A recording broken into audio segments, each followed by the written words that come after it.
I hear so many stories of people washitefintu watwala material washita umuntu waisasanga ukuthi tinchito tabombele.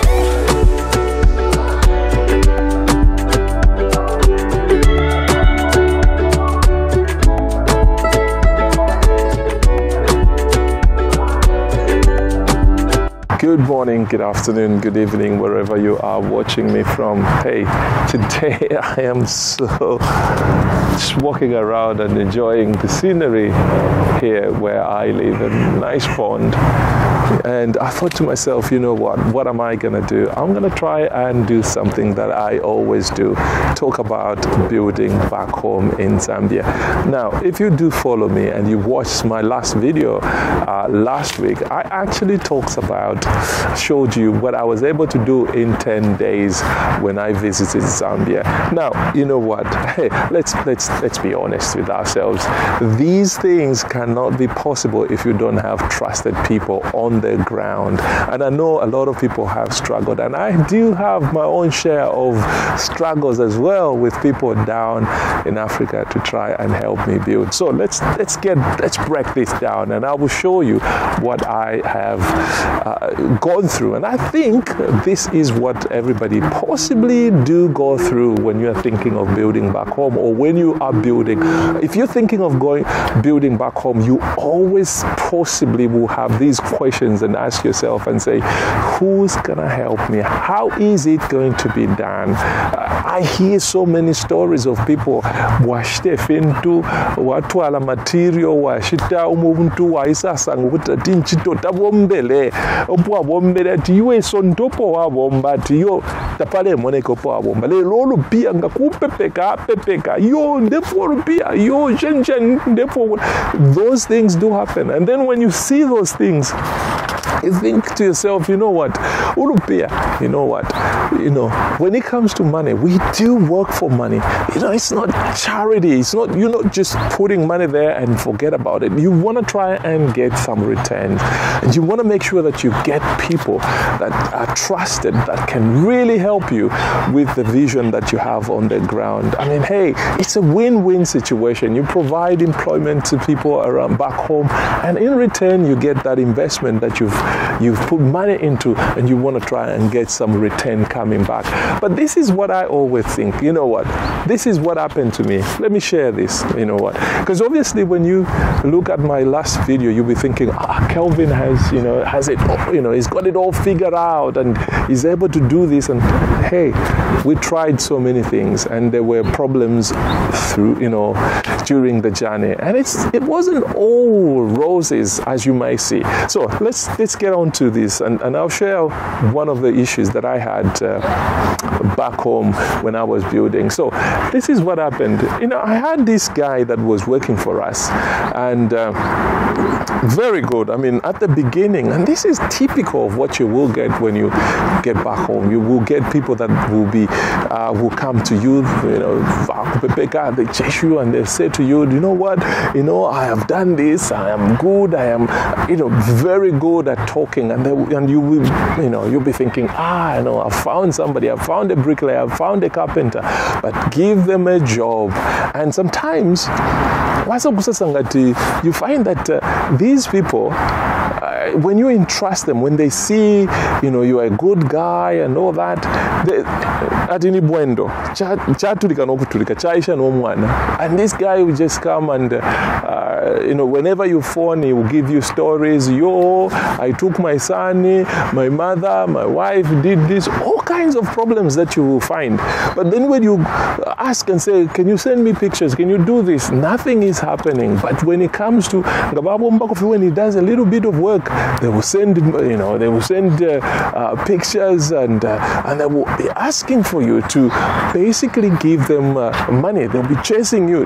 You won't even sleep. They'll make sure that you get the money. So these things do happen. And I had a situation like that where at the end of the day, I started begging this chap.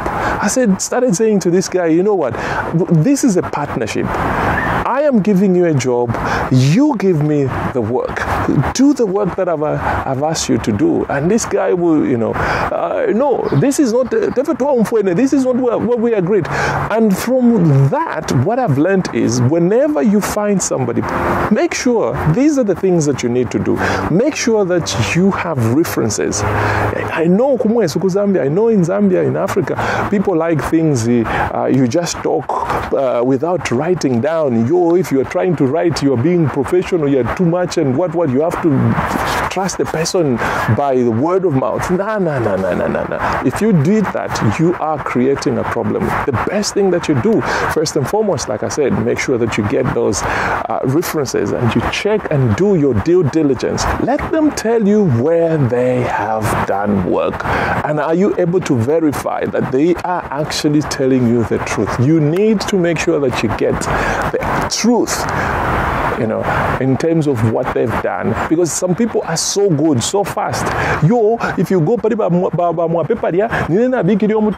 when you go and ask Bamwape, you find that guy was just lazy and actually didn't do. So try and make sure that you do these things. Don't take somebody's word and say this is what it is. If you did that, you are going to create problems for yourself. The second thing that you have to do is make sure that you write down what you are asking this guy to do the work for you.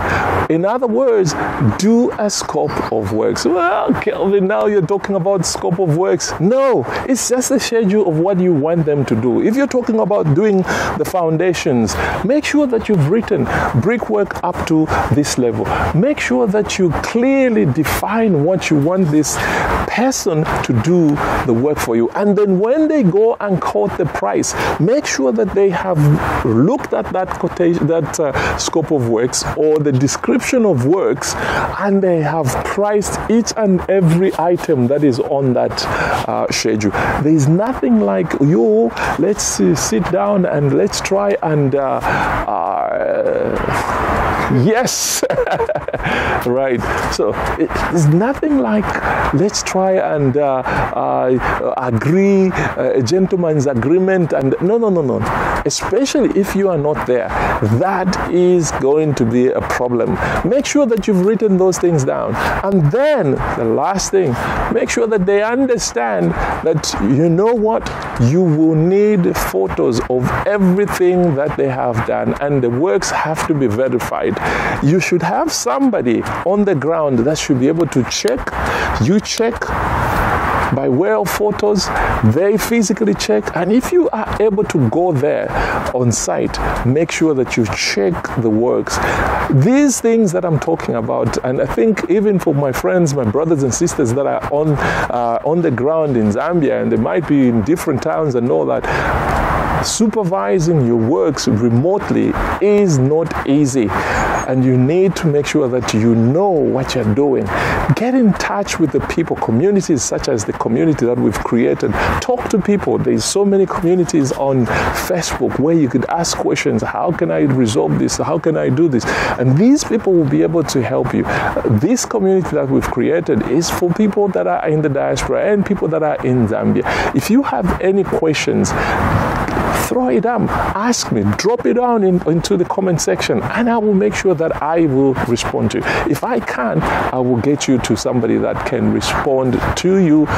Supervising or monitoring your works from afar is not easy, but that should not deter us. We need to make sure that we understand, we use everything, any means possible that we can find to make sure that this is a success. So until next time, please remember to hit that like button and subscribe. Until next time, God bless you, and I will see you in the next video. So let me just enjoy myself here, and what a glorious day it is. Yes, good day.